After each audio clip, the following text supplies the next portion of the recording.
Good morning students. हम polynomial के 3 part पढ़ चुके हैं और आज चौथे पार्ट पर आए हैं। पिछले क्लास में हमने जाना कि किसी बहुपद में जितना घात होता है उतना शून्यक भी होता है, और अगर उस बहुपद में चर राशि x है तो जब हम उसका ग्राफ खींचेंगे तो उसका ग्राफ का जो लाइन होगा वो x अक्ष को जितना उसका पावर होगा उतना बार काटेगा। इतना बात हम पढ़ चुके हैं। उसी के आधार पर अब हम इस क्वेश्चन को हल करेंगे। तो क्वेश्चन है कि किसी बहुपद px, यानी इसका मतलब हुआ कि ऐसा बहुपद जिसमें चर राशि x है, ऐसा बहुपद पॉलिनोमियल जिसका चर राशि x है के लिए y बराबर px। इसका मतलब कि px यानी x पर जो बहुपद है तो उसका कुछ मान होगा। तो पता तो नहीं है कि उसका मान कितना होगा। जैसे हमको दे दे कि x - 1 इसका मान कितना होगा, पता नहीं है इसका मान, क्योंकि ये चर राशि है, कुछ भी हो सकता है। तो ऐसे के लिए हम मान लेते हैं y इतना बराबर y होगा, इसलिए y बराबर इतना, यानी y बराबर जो बहुपद है वो का ग्राफ ये है, नीचे दिया गया है। प्रत्येक स्थिति में px यानी ऐसा बहुपद जिसमें चर राशि x है, यानी चर x वाले बहुपद के शून्यकों की संख्या क्या है। हम तो जानते हैं कि जितना पावर हो, जितना घात हो, ग्राफ का लाइन x अक्ष को उतना बार काटता है। जितना घात हो, जितना शून्यक हो, जितना घात उतना शून्यक, यानी जितना शून्यक होगा उतना बार x अक्ष को काटेगा। इसका उल्टा हो जाएगा कि ग्राफीय लाइन x अक्ष को जितना बार काटेगा उतना शून्यक होगा।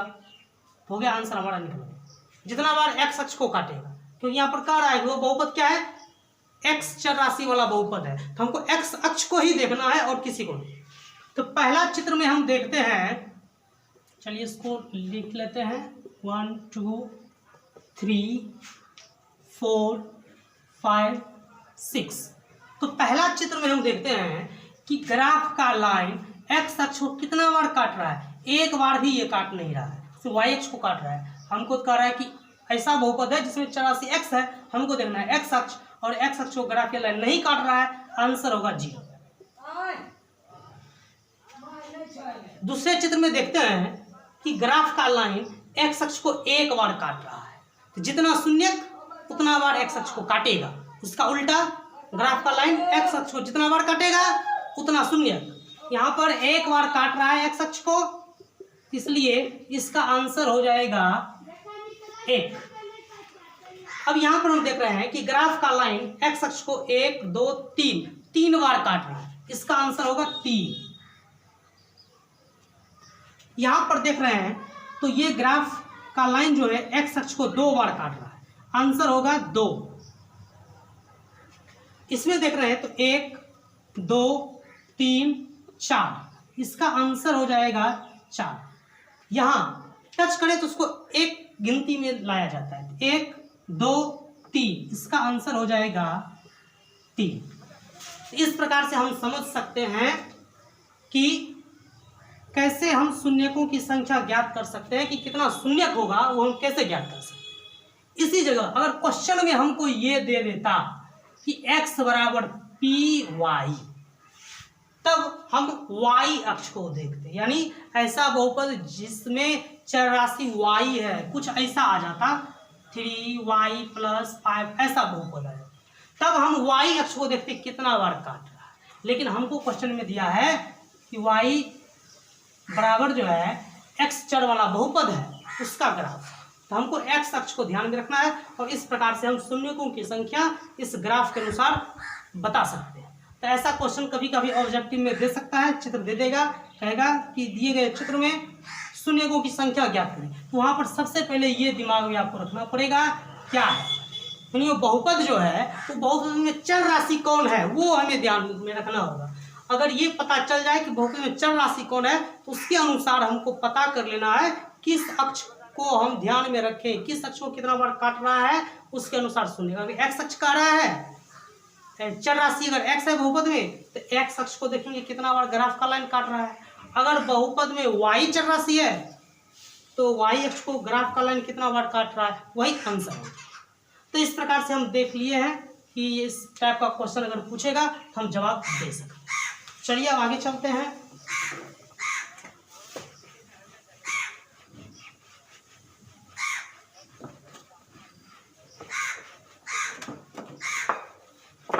अब हम कुछ सूत्र यहाँ पर लिखेंगे और उसके जरिए हम आगे का प्रोसेस जारी रखेंगे।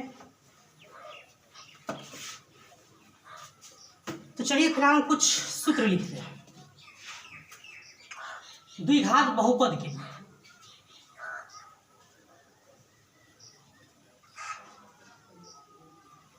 द्विघात बहुपद के लिए हम कुछ सूत्र यहाँ पर लिखेंगे। तो द्विघात बहुपद होगा, अर्थात द्विघात बहुपद उसे कहते हैं जिसके घात 2, और जितना घात होगा उतना शून्यक भी होगा, तो 2 शून्यक हो गया। तो यहाँ से हम जानते हैं कि द्विघात बहुपद है तो 2 शून्यक होगा। 2 शून्यक है तो हम एक शून्यक को अल्फा मानेंगे, दूसरा शून्यक को बीटा मानेंगे, तो दोनों में कुछ संबंध होगा। तो वो संबंध ही यहाँ पर सूत्र है। क्या है तो देखिए, पहला जैसे हम मान लेते हैं कि प्रथम शून्यक अल्फा, द्वितीय शून्यक बीटा। तो यहां पर हम देखते हैं क्या संबंध होगा। तो जब अल्फा प्लस बीटा को जोड़ा जाएगा तो माइनस बी बटा ए हो। अब ये माइनस बी क्या है तो हम इससे पहले बता चुके हैं कि 3x² प्लस 5x माइनस 5। चलिए 5 रख दें, 5 ही है। तो x² का जो गुणांक होता है उसको a माना जाता है, या अल्फाबेटिकली उसको गिन लिया जाता है a b c ऐसे। ये हो गया a, ये हो गया b और ये हो गया अचर राशि c हो गया। तो यहाँ पर ये वही है। तो b क्या है हमको ये ध्यान में रखना पड़ेगा। b यानी x का गुणांक, b जो है वो x का गुणांक है। तो हम इसको ऐसे भी लिख सकते हैं माइनस x का गुणांक बटा a क्या है तो a हो गया x² का गुणांक। हम यहाँ पर लिख सकते हैं x² का गुणांक। चलिए ये हो गया कंप्लीट। हमको ध्यान रखना होगा कि अल्फा प्लस बीटा यानी शून्यकों का योग, या ऐसे भी हम लिख लें कि शून्यकों का योग। शून्यकों का योग क्या होगा तो माइनस बी बटा ए। बी क्या है एक्स का गुणांक, माइनस लगा हुआ सूत्र से, ए x² का गुणांक। दूसरा शून्यकों का गुणनफल। तो गुणनफल मतलब गुणा करना, यानी अल्फा गुना बीटा, ये हो जाता है c बटा ए। अब यहां से देखिए c क्या है तो c हम देख रहे हैं कि अचर राशि है। हम यहां पर लिखेंगे अचर राशि, अचर पद। देखिए इसमें 3 पद है, अचर पद बटा a। तो a क्या है x² का गुणांक, x² का गुणांक हो गया। ये 2 सूत्र। हम पढ़ रहे हैं द्विघात बहुपद। तो कभी कभी आपको सुनने को दे देगा और कहेगा द्विघात बहुपद ज्ञात कीजिए, द्विघात बहुपद बनाइए। कैसे बनाएंगे तो उसका पैटर्न हम लिख रहे हैं। द्विघात बहुपद बराबर होता है x² minus alpha plus beta into x plus alpha beta. अगर हमको 2 शून्यक जब दिया रहेगा तो हम इस पैटर्न पर रख करके बहुपद ज्ञात कर सकते हैं। तो इसको आप नोट कर सकते हैं। तो अब हम देखते हैं इसके आधार पर कैसे क्वेश्चन हमसे पूछेगा बोर्ड। क्वेश्चन कैसे से पूछ सकता है तो चलिए हम यहाँ पर एक उदाहरण यहाँ से रखते हैं। तो हम सूत्र को यहाँ रहने देते हैं और फिर हम देख रहे हैं। जैसे हमको कहा दिया कि इसका या x² प्लस 7x प्लस 10 का शून्यक निकालें। शून्यक निकालने के लिए कह रहा है। शून्यक निकालना हम सीख चुके हैं, कैसे शून्यक निकाला जाता है। जब भी किसी बहुपद का शून्य निकालने के लिए कहा जाता है तो सीधे हम उसको 0 के बराबर करते हैं। हम यहाँ पर x² + 7x + 10 बराबर 0 कर देंगे। इसके बाद हम क्या काम करते हैं अगला कि x² का गुणांक और अचर पद को गुणा किया जाता है। x² का गुणांक हमको दिखाई नहीं दे रहा है, यहाँ नहीं है, इसलिए 1 होगा। 1 प्लस में है, ये है +10, 10 से गुना करेंगे 10 आएगा, प्लस में है। उसके बाद बोले थे कि जो बीच में संख्या होगा, हम बताए थे कि जब इसको और इसको गुणा करते हैं तो जो गुणनफल होता है उसका चिन्ह क्या होता है, उसके अनुसार हम काम करते हैं। अगर प्लस में आए तो हम दिमाग में ये लाएंगे कि दो संख्या को जोड़ने पर 7 आना चाहिए और उसको गुणा करने पर 10 आना चाहिए। अगर यहाँ पर माइनस रहता तो दो संख्या को घटाने पर 7 आना चाहिए और उसको गुणा करने पर 10 आना चाहिए, लेकिन यहाँ तो प्लस है, इसलिए दो ऐसा संख्या जिसको जोड़ेंगे तो 7 आएगा, गुना करेंगे तो 10 आएगा। हमारे दिमाग में सबसे पहले जो आएगा वो 5 और 2 आएगा, क्योंकि 5 × 7 होता है और 5 दूनी 10 होता है। 5 और 2 यहाँ पर हो जाएगा, तो x² + 5x + 2x + 10 = 0। अब इसको दो भाग में हम बांटते हैं। यहाँ पर देखते हैं x कॉमन आ जाएगा, तो x कॉमन ले लेंगे, x + 5 और 2 यहाँ पर कॉमन आ जाएगा, x + 5 यहाँ भी हो जाएगा। अब यहाँ हम देखते हैं x + 5 x + 5, अब इसको कॉमन ले लेते हैं, तो x + 5 कॉमन लेंगे। मतलब कॉमन लेने का मतलब आप दिमाग में ये रख लीजिए कि जो ही कॉमन लिए तो ये यहाँ से मान लीजिए हट गया, ये इतना यहाँ से हट गया, ये यहाँ से हट गया, बचेगा क्या यहाँ x, यहाँ पर क्या बचेगा 2 बराबर 0। अब हम आगे इसको बनाएंगे तो देखिए इतना बराबर लिखेंगे, या x + 5 बराबर, x + 5 बराबर ये गुना में है, ये बट्टा में चला जाएगा, 0/x + 2। x + 5 = जब 0 भी किसी भी राशि से भाग करने पर परिणाम 0 आता है, या x = -5, -5 आ गया। लेकिन इतना ही बराबर क्यों लिखे, इतना भी बराबर हम लिख सकते हैं, तो हम लिखेंगे यहाँ पुनः x + 2 = 0। जब इतना बराबर लिखेंगे तो ये भी तो गुना में है, तो ये बट्टा में आ जाएगा, x + 5 या x + 2 यहाँ भी 0 हो जाएगा, या x = हो जाएगा -2। इस प्रकार से हम देख रहे हैं यहाँ x बराबर आ गया है -5 और -2, दो शून्यक आ गया है। इसी में हम एक को कहेंगे अल्फा है और दूसरा को कहेंगे बीटा है। इस प्रकार से हमने शून्यक ज्ञात कर लिया।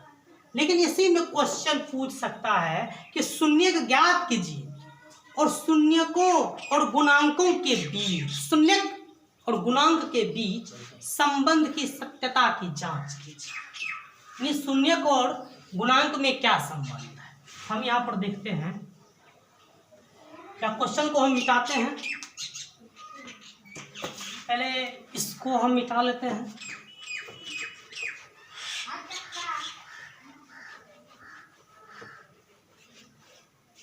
इसी में अगर हमको क्वेश्चन पूछ दे कि शून्यकों तथा गुणांकों के बीच के संबंध की सत्यता की जांच करें, ये पूछ देगा। यानी शून्यक, ये शून्यक निकाले हैं, शून्यक और इस बहुपद का जो गुणांक है उसमें क्या संबंध है, जो संबंध है क्या वो सच है, हम देख लेते हैं। शून्यक, शून्यक और ये हो गया शून्यक और गुणांकों के बीच के जो संबंध है वो ये है। शून्यकों का जोड़ जो होता है वो -x का गुणांक बट्टा x² के गुणांक के अनुपात के बराबर होता है। ये हो गया शून्यक और गुणांकों के बीच संबंध। तो क्या ये सही है, ये जो सूत्र है ये सही है कि नहीं, ये जो संबंध है ये सही है कि नहीं, ये चेक करना है। तो चलिए हम चेक करते हैं, यहाँ पर निकल चुका है शून्यक, तो हम देख लेते हैं। LHS, LHS left hand side यानी बायां पक्ष, बायां, ये बायां हाथ की तरफ, इधर से हम इधर, तो बायां साइड हो गया alpha plus beta, alpha plus beta. LHS जब भी आप लिखेंगे तो बराबर दे करके ही ये लिखेंगे, कॉमा यहाँ पर नहीं पड़ेगा। तो हम यहाँ पर देखते हैं अल्फा प्लस बीटा, तो अल्फा -5 प्लस बीटा -2, -5 प्लस -2, दोनों माइनस में ही है इसलिए दोनों जुड़ जाएगा, हो जाएगा -7, तो -7 आया। अब देख लेते हैं कि क्या इसका भी मान -7 आएगा। अगर इसका मान -7 आ गया तभी तो ये सही है, सत्य है, संबंध सत्य होगा। और अगर दोनों तरफ बराबर नहीं हुआ तो संबंध गलत होगा। अब हम लिखेंगे RHS राइट हैंड साइड यानी दायां पक्ष। इधर क्या है तो -b/a यानी -x का गुणांक बटा x² का गुणांक। तो यहाँ पर हम देखते हैं तो b x का गुणांक, यहाँ पर हम देख रहे हैं ये है x का गुणांक कितना है 7a क्या है x² का गुणांक है। x² का गुणांक कितना है नजर नहीं आ रहा है तो 1, और एक नीचे में अगर रहे तो उसको हटा भी सकते हैं।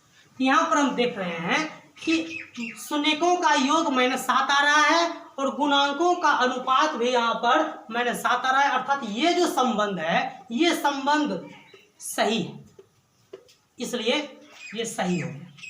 इसके जो संबंध है वो सत्य है, लिख लेंगे यहाँ, इसलिए LHS बराबर RHS।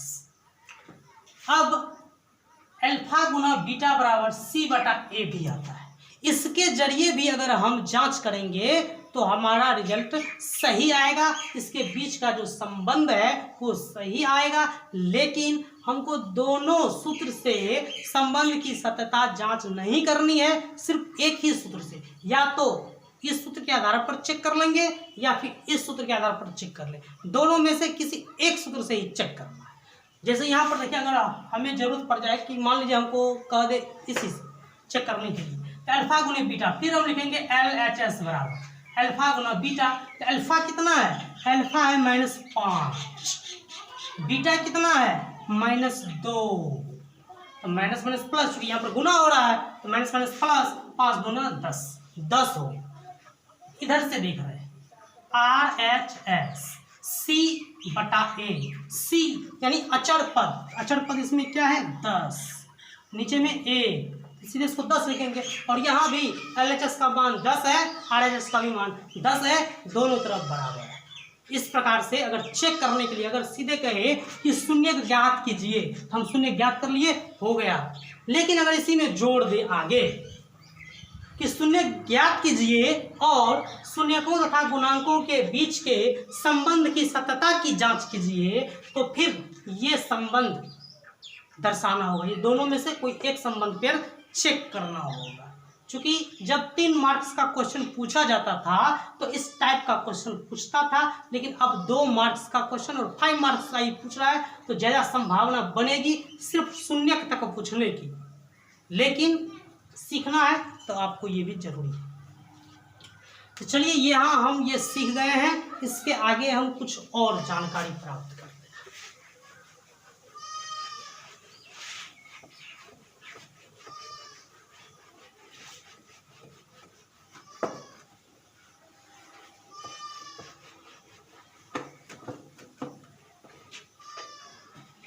अब आगे देखिए, क्वेश्चन आपको ऐसा भी दे सकता है 3x² प्लस 9x माइनस 5, मान लीजिए ऐसा क्वेश्चन दे कहें का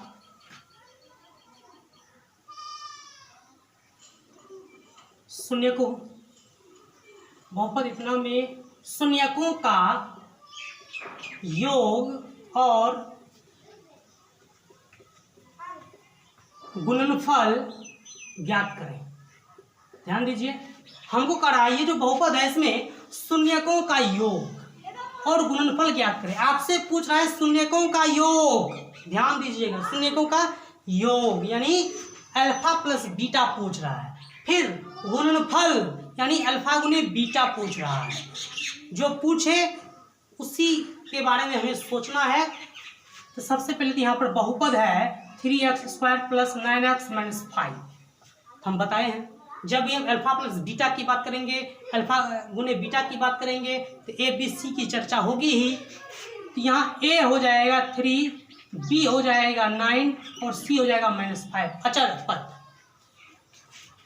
तो अब हमको कह रहा है कि शून्यकों का योग ज्ञात कीजिए। तो शून्यकों का योग क्या होता है? शून्यकों का योग यानी अल्फा प्लस बीटा बराबर क्या होता है? तो सूत्र से हम जानते हैं -b/a होता है। तो -b/a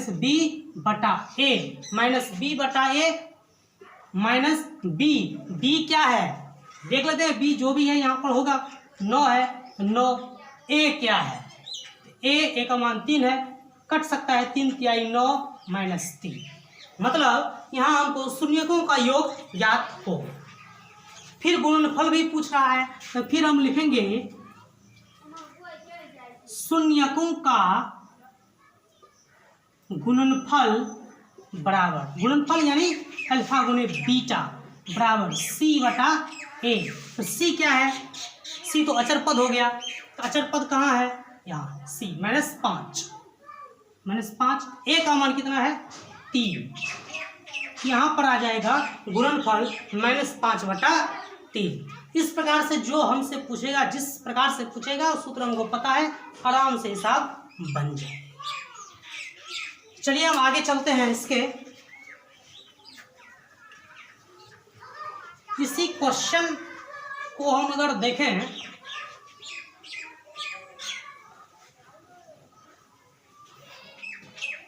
अगर हमको कह दे बहुपद इतना में निम्नलिखित को ज्ञात करें।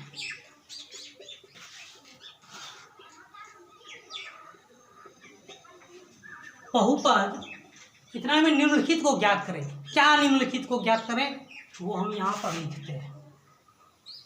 अल्फा प्लस बीटा ज्ञात करें,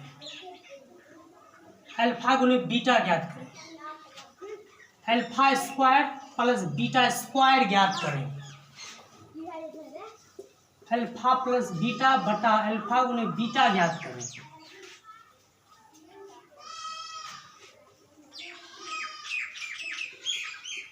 अल्फा² प्लस बीटा² बटा अल्फा प्लस बीटा ज्ञात करें। मान लीजिए हम 5 क्वेश्चन रखे हैं, इसी के जैसा और भी क्वेश्चन पूछ सकता है। हम कैसे ज्ञात करेंगे? पांचों को हम समझ। पहला जो है, सबसे पहले तो हम बहुपद लिख लेंगे यहाँ कि 3x² प्लस 9x -5 ये है। ये कितना हो जाएगा? 3। b कितना हो जाएगा? 9। c कितना हो जाएगा? -5। हमको क्या पूछ रहा है? ए में कह रहा है अल्फा प्लस बीटा ज्ञात कीजिए। अल्फा प्लस बीटा बराबर क्या होगा? तो अल्फा प्लस बीटा जो है योग यानी शून्यकों का योग है। ये दोनों तो शून्यक है, तो शून्यकों का योग, और शून्यकों के योग का सूत्र क्या होता है? -b/a। हो गया, तुरंत बन जाएगा -b/a। b क्या है? b है 9, a क्या है? 3 तिहाई 9 - 3। b निकालना है।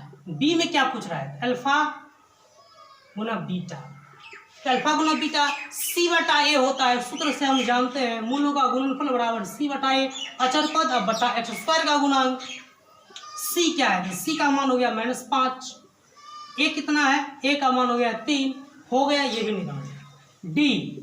d में पूछ रहा है अल्फा² प्लस बीटा²। ये कैसे निकालेंगे? तो सूत्र हम जानते हैं इस टाइप का जब आएगा तो एक सूत्र होता है a² प्लस b² बराबर क्या होता है? a² प्लस b² होता है a प्लस b का whole square minus 2a। a plus b का होल स्क्वायर माइनस 2ab ये सूत्र होता है।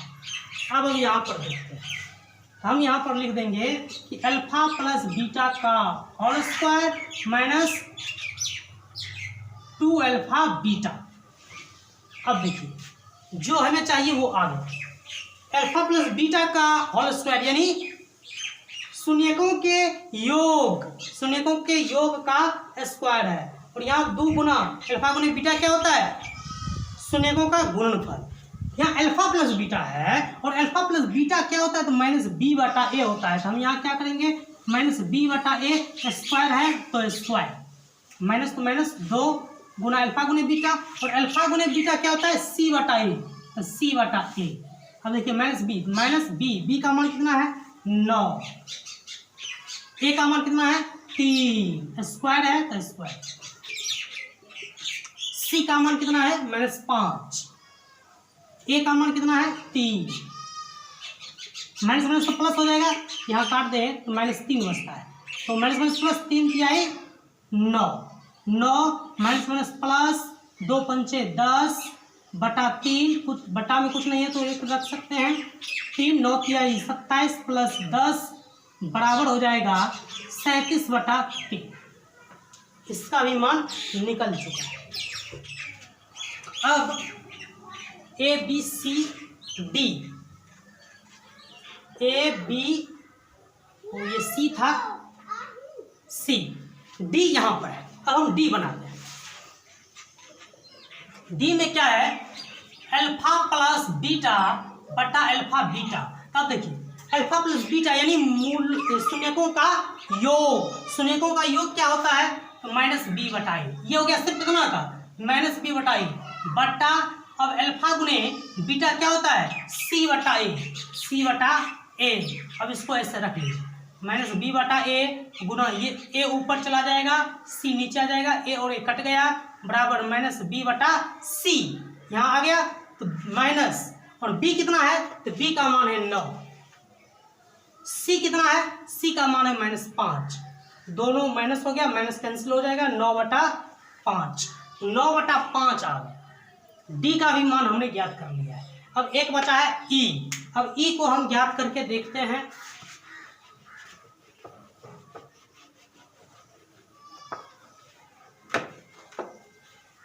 चलिए हम ई हल करते हैं। Alpha square plus beta square बटा अल्फा प्लस बीटा। अभी हम तुरंत सी में क्वेश्चन पढ़े थे, A square plus B square बराबर क्या होता है तो उसका सूत्र होता है ए प्लस बी का होल स्क्वायर माइनस 2ab बटा ए बटा है अल्फा प्लस बीटा, यानी अल्फा प्लस बीटा का whole square minus 2 alpha beta, 2 alpha beta बटा अल्फा प्लस बीटा। इसका सूत्र होता है, इसका भी सूत्र होता है, इसका भी होता है। हम अल्फा प्लस बीटा यानी शून्यकों का योग तो माइनस बी बटा ए का होल स्क्वायर माइनस 2 गुने अल्फा गुने बीटा सी बटा ए, और इसका बट्टा हो जाएगा अल्फा प्लस बीटा यानी माइनस बी बटा ए। अब इसको हम हल करेंगे, देखिए माइनस बी बटा ए है, माइनस बी बटा ए तो माइनस बी का मान कितना तो बी का मान यहाँ हम देख रहे हैं 9 है, ए का मान कितना 3 है, स्क्वायर है तो स्क्वायर माइनस 2c, सी का मान हो गया -5, ए का मान हो गया 3। अब इसका बट्टा माइनस बी का मान हो गया बी 9, ए का मान 3। अब यहाँ देखिए ये तो कट जाएगा, 3 तिहाई 9 -3 है, माइनस माइनस प्लस 3 तिहाई 9, यहाँ तो हो जाएगा 9 माइनस 2 पंचे 10 माइनस माइनस प्लस 10 बटा 3 बटा ये भी कट जाएगा तो -3, ऊपर में भिन्न का जोड़ हो गया, बट्टा में -3 है, ये हो जाएगा कितना 9 या 27 प्लस 10 बटा 3, और इसका बट्टा -3, बट्टा में कुछ नहीं एक रख सकते हैं, 37 बटा 3, ये एक ऊपर चला जाएगा -3, तो 37 बटा -9 ये हो जाएगा। तो इस प्रकार से हम हिसाब को बना सकते हैं। यहाँ पर हमने देखा सब के सब जो हमने 3 सूत्र पढ़ा था उसी से संबंधित है। एक तो हो गया था बहुपद का रूपी, बचा था 2, यानी वही 2 सूत्र का ही तालमेल यहाँ पर उसी का प्रयोग हो रहा है। इस प्रकार से ये क्वेश्चन देखने में सिर्फ मुश्किल है, बनाने में नहीं, आसानी से ये क्वेश्चन बन जाएगा। चलिए हम आगे का देखते हैं क्वेश्चन, आगे किस तरह से क्वेश्चन और पूछ सकता है उसको हम देखते हैं। यहां तक तो हो गया।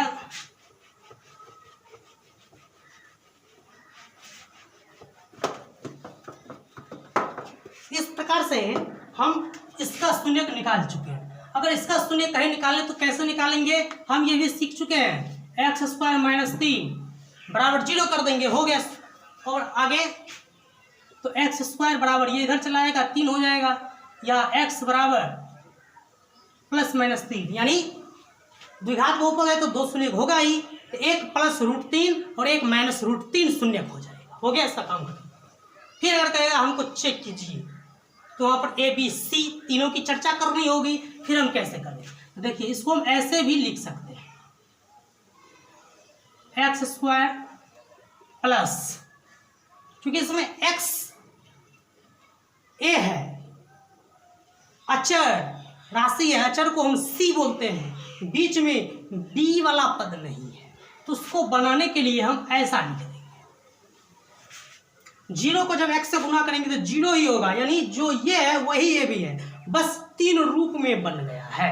और जब 3 रूप में बन गया है तो यहाँ पर a हो जाएगा 1, b हो जाएगा 0, c हो जाएगा -3। फिर जब आपको संबंध की सतता की जांच करने के लिए कहेगा तो वहाँ पर यहाँ से आप सहायता ले सकते हैं, जैसे अल्फा प्लस बीटा बराबर -b बटा a, तो शून्यक जो निकलेगा, जैसे यहाँ पर ये शून्यक निकल गया है, प्लस √3 माइनस √3 बराबर तो 0 आ जाएगा। तो यहाँ से हम ज्ञात कर सकते हैं -b बटा a, माइनस b का मान कितना 0 बटा a का मान 1, इधर भी 0 ही आएगा। इस प्रकार से संबंध की सतता जो नहीं है 0 लेकर के हम वहां से वो काम चला सकते हैं। अब आगे देखते हैं,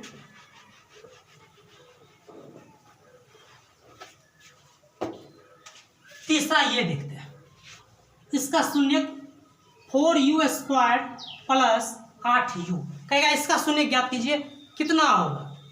फिर हम 0 के बराबर करेंगे, 4 दूनी 8, 4 से भी भाग लगेगा, u से भी भाग लगेगा, 4u कॉमन ले लेंगे, यहाँ बचाएगा u प्लस 4 दूनी 8 2।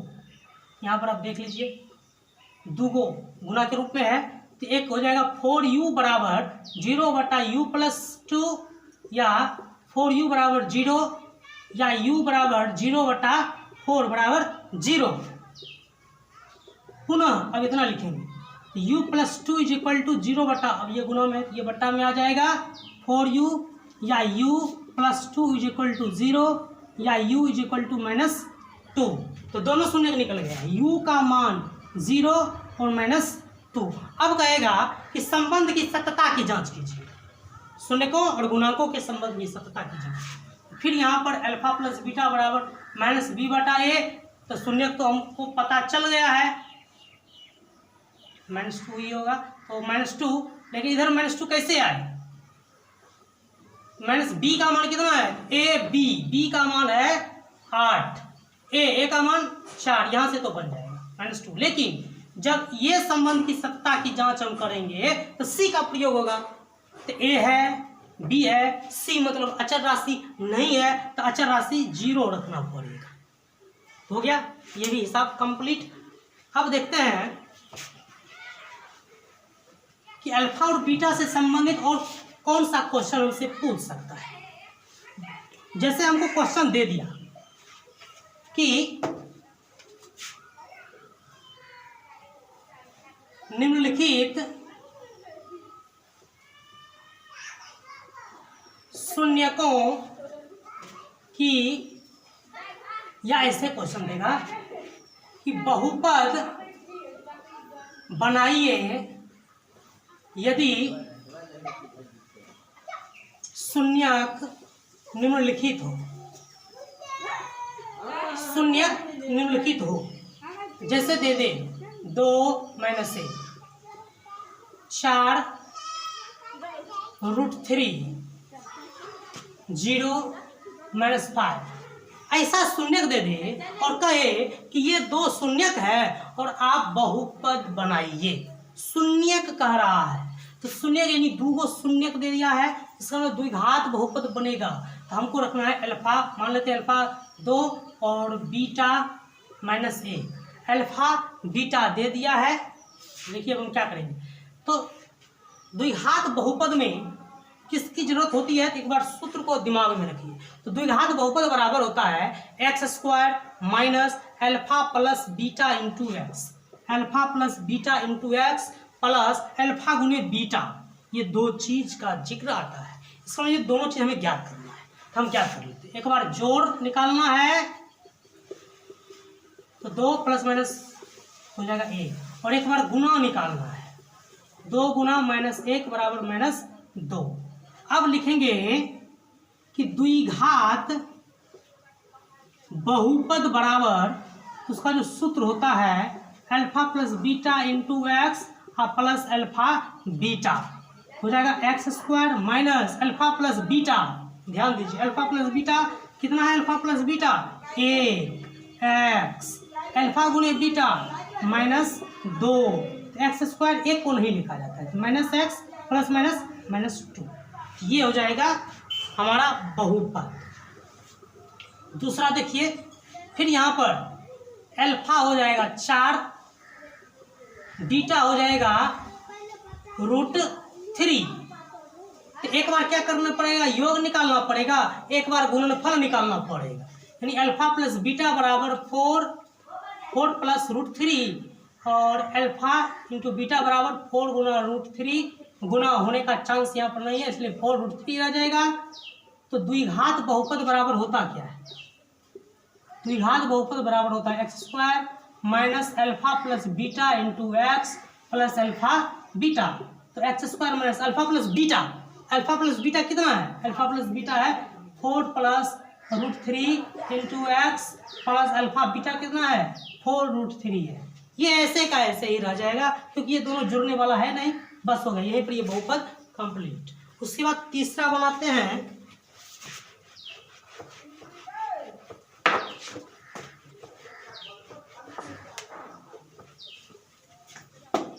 C, फिर अल्फा बराबर 0, बीटा बराबर -5।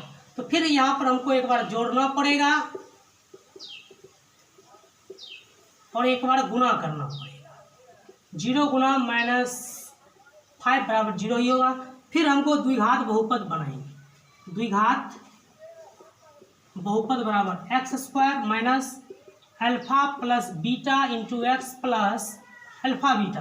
तो x² minus alpha plus beta है -5 इंटू एक्स प्लस अल्फा गुने बीटा 0, तो x² minus plus 5x plus 0 है, छोड़ दीजिए, यही हो गया बहुपद। तो इस प्रकार से अगर ऐसा शून्य कह दे कि शून्य के नीचे है और आप बहुपद बनाइए इसकी सहायता से, ऐसा आपको बनाना पड़ेगा। 2 अंक का क्वेश्चन पूछेगा जरूर। इसके बाद एक टाइप का क्वेश्चन और आपको पूछ सकता है, वो देखिए यहाँ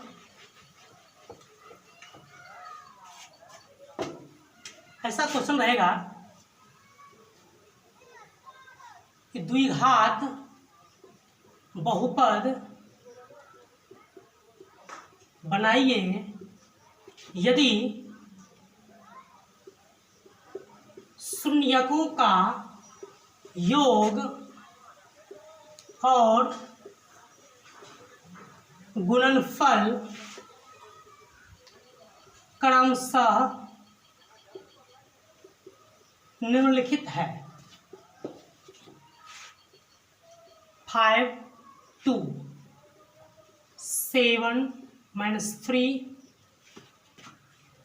√2 5। आपको लग रहा है कि क्वेश्चन वही है, लेकिन ध्यान से आप क्वेश्चन पढ़िए। यहाँ पर कहा था कि सिर्फ शून्यक है द्विघात बहुपद बनाइए, लेकिन यहाँ पर कह रहा है कि शून्यकों का योग है और गुणनफल है, शून्यकों का योग और गुणनफल, इसलिए सिर्फ शून्यक नहीं है। जब सिर्फ शून्यक कहेगा तो अल्फा अलग होगा, बीटा अलग होगा, और जब शून्यकों का योग कह दिया इसका मतलब हो गया कि अल्फा प्लस बीटा 5 है, गुणनफल कह दिया तो अल्फा गुने बीटा बराबर 2 है, ऐसा लिखना पड़ेगा। लेकिन यहाँ पर क्या था, अल्फा था 2 और बीटा था -1, और तब हमें अल्फा प्लस बीटा निकालना पड़ता था दोनों को जोड़ करके, फिर अल्फा गुने बीटा दोनों को गुना करके निकालना पड़ता। लेकिन यहाँ पर कह दिया कि शून्यकों का योग है और गुणनफल है, क्रमशः लगाया है। इसका मतलब शून्यकों का योग पहले है तो पहला जो मान होगा वो शून्यकों का योग होगा, उस योग के बाद गुणनफल है तो दूसरा वाला मान गुणनफल होगा। इस प्रकार से ये दिया हुआ है, ये दिया हुआ वहाँ पर अल्फा और बीटा अलग अलग दिया था, यहाँ पर जोड़ करके और गुना करके दिया हुआ, तो सीधे हमको द्विघात बहुपद निकाल देना है। द्विघात बहुपद बराबर तो x² minus alpha plus beta into x plus alpha beta, तो x² minus alpha plus beta कितना है 5x प्लस अल्फा गुने बीटा कितना है 2 हो गया। सिर्फ रख देना है मान को, यहाँ पर हिसाब बन जाएगा। बी में है अल्फा प्लस बीटा योग, तो योग होगा अल्फा प्लस बीटा बराबर 7, अल्फा गुना बीटा बराबर -3, तो द्विघात बहुपद बराबर हो जाएगा x² minus alpha plus beta कितना है 7 है 7x और प्लस अल्फा गुने बीटा कितना है -3 तो बराबर हो जाएगा x² माइनस 7x -3। सी में देखते हैं तो इसका क्या हो जाएगा, इसका हो जाएगा x² minus alpha plus beta यानी √2x और प्लस 5। सी के लिए ये बहुपद। इस प्रकार से हम देख लिए हैं कि द्विघात बहुपद में किस सूत्र का प्रयोग होगा, किस टाइप का क्वेश्चन पूछेगा, कैसे शून्यक निकालना है, शून्यक और गुणांकों के बीच के संबंध की सत्यता की जांच करने के लिए भी पूछ सकता है, वो भी हमने सीख लिया है। शून्यक अगर दे दिया जाए और कहे बहुपद निकालने के लिए तब कैसे निकालेंगे, और शून्यकों का योग और गुणनफल दे दे और तब कहे बहुपद निकालने के लिए तब कैसे निकालेंगे। तो इस प्रकार से हम वो तमाम क्वेश्चंस को सीख लिए हैं जो द्विघात बहुपद में सूत्रों की सहायता से पूछ सकता है। तो आज का क्लास हम यहीं पर समाप्त करते हैं। कल हम लोग त्रिघात बहुपद के बारे में जानकारी प्राप्त करेंगे। धन्यवाद।